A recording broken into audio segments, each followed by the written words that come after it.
Get the World War I Soldier Hoodie and do your sentry duty in your backyard, living room, or kitchen. Support the show and become a protector of your home with this uniform.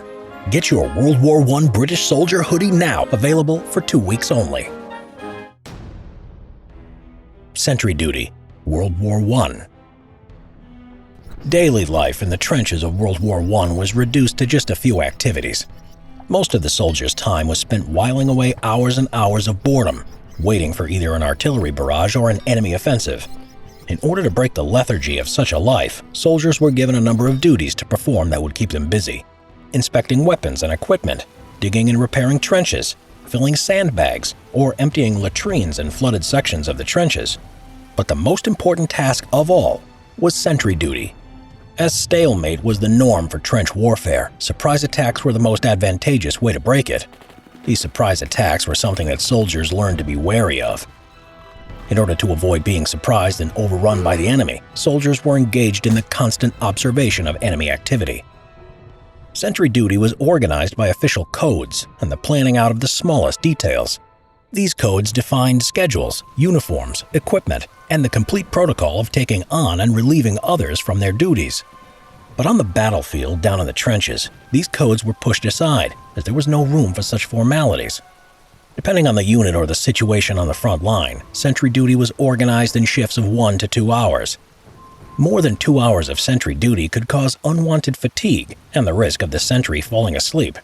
During his sentry shift, the soldier was to observe the surrounding area while standing on a specially designed fire step. The fire step was an elevated ledge made inside the trench so that the soldier could raise his head over the trench parapet to fire his weapon at the enemy. In order to stay protected, sentry posts were fortified with sandbags and layers of earth. Very often, these posts had a built-in sniper shield, so sentries were able to observe no man's land through a loophole and stay protected at the same time. The sentry's main duty was to pay attention to the movement of the enemy and to warn the rest of the unit in case of an enemy attack. For this purpose, sentries were provided with a whistle. By blowing the whistle, the sentry alerted the rest of the soldiers of the incoming danger so they could coordinate their next actions. For example, 3 blows might mean that enemy soldiers were attacking from the right, 2 blows for the left, or 1 blow if they were coming straight forward. Within seconds, the soldiers knew where to run and what section of the trench to cover. Once his sentry duty was over, the soldier continued to be engaged as the relief man for the duration of the next sentry's post. During this period, he was allowed to sit down, but not to sleep, as he had to be prepared to replace the new sentry in case he was hit. Once the relief period was over, he went back to the sentry office to rest. Each unit had a different schedule and often shifts were repeated over the course of several days. Most soldiers found it quite exhausting, describing their sentry experience as being half dead. Fatigue was considered to be one of the greatest enemies for every sentry. As life in the trenches was already tiresome, staying awake during sentry duty was a real challenge.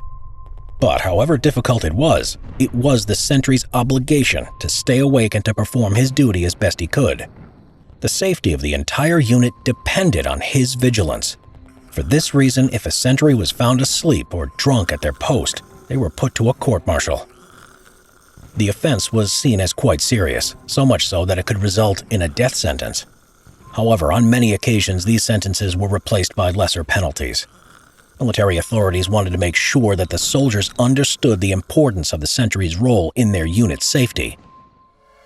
Sentry duty was not only tiring, but also very dangerous. Even though sentries were protected by various lookout fortifications, they were still more exposed than any other soldier down in the trench and were prime targets for enemy snipers. Besides the danger of sharpshooters, sentries also had to watch out for night patrols. Small enemy squads would crawl through no man's land, protected by the cover of night, until they reached the enemy trench. Their task was to get information on enemy activity or to capture a sentry soldier and bring him back for interrogation. If captured, the sentry could expect rough treatment during the interrogation.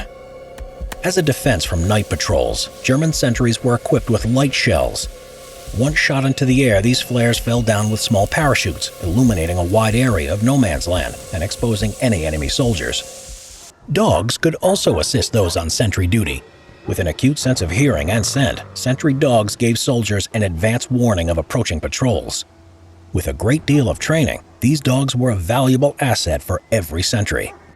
Even though sentry duty was considered to be boring and tiresome, it was one of the most important tasks a soldier could do. At times, they were single-handedly responsible for the safety of their entire unit. The men in the trenches could rest a little easier, knowing that they were under the watchful eye of the sentry.